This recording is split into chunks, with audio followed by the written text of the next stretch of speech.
Yung nakikapa natin na Pit Viper. So merong continental cord, continental board coin, yung cleaning rod, then yung extra nozzle, yung unit natin, high kappa Pit Viper.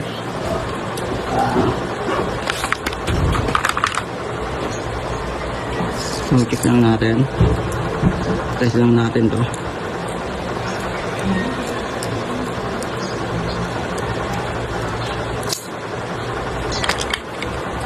So yun.